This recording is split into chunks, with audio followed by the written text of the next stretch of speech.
Guys, Sean Payton, head coach, New Orleans Saints. Mickey Loomis, GM, New Orleans Saints. Joe Vitt, assistant head coach, New Orleans Saints, all awaiting a ruling on their appeal. There's obviously turmoil with the New Orleans Saints, but more, just how impactful will these penalties be moving forward for the Saints? Well, think about it. Sean Payton is the head coach. This is unprecedented. You are removing a head coach from a team for a full year. It's never happened in this league before. Bill Belichick didn't miss a game during Spygate. So here's Sean Payton being removed from this equation. We're assuming he's going to lose his appeal. And then it opens up a myriad of questions. Do you bring in Bill Parcells? If you bring in Parcells, he's not coming in as a caretaker.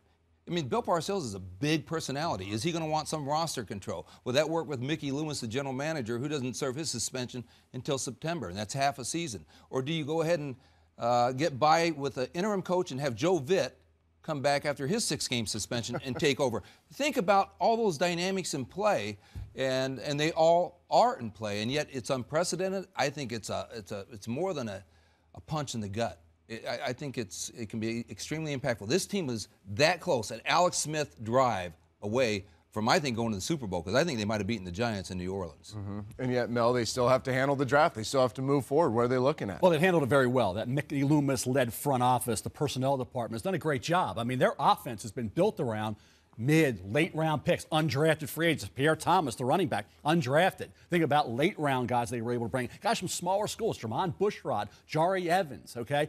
They need to do well in the mid to late rounds because they don't have a 1 this year. That went to New England for Mark Ingram, allowed them to get the running back from Alabama. They have no 2 this year. They don't pick till 89. That's the 89th pick. It's late 3rd round, and they don't have a 2nd-round pick next year either. So you're talking about a team needs to do as well this year, next year, moving forward, as they have in past years that allowed them to build that Super Bowl team. Jimmy Graham, tight end, wasn't a 1st or 2nd-round pick. So they have done tremendously well in rounds beyond 1 and 2. And now, obviously, because of what's been taken away from them, 2 starters, a 2nd-round pick this year, 2nd-round pick next year. That's 2 starters. The 1st-round pick with Mark Ingram, we'll give them that. That's player for pick. But a lot's been taken away. They got a lot moving forward in terms of what they need to accomplish. Yeah, and there are fans out there, Trent, that are saying, you know, why should they be allowed to hire a Hall of Fame coach like Parcells if they're being punished? Listen, Sean Payton is much better equipped to run this Saints team. He knows that staff. He knows those players. And as the commissioner's office will tell you, hey, we're suspending Sean Payton, not suspending the head coaching position of the Saints. Exactly. And let's not lose sight, very talented team, done very well in the draft, been highly successful the last 3 or 4 years. I always look when a team faces a catastrophic situation. Losing your head coach, possibly GM, is one of those catastrophic situations. It's the moral authority that takes over in the locker room.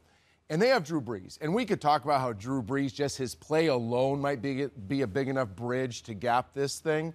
But his leadership, I think, is really going to be the catalyst to allow whoever does come in, whether it be Bill Parcells or somebody else, to immediately have a link to the team, a unique link to the team. And I do believe the New Orleans Saints will be able to right this ship. One of the fascinating stories we'll be covering when we start our live draft coverage Thursday night, April 26th.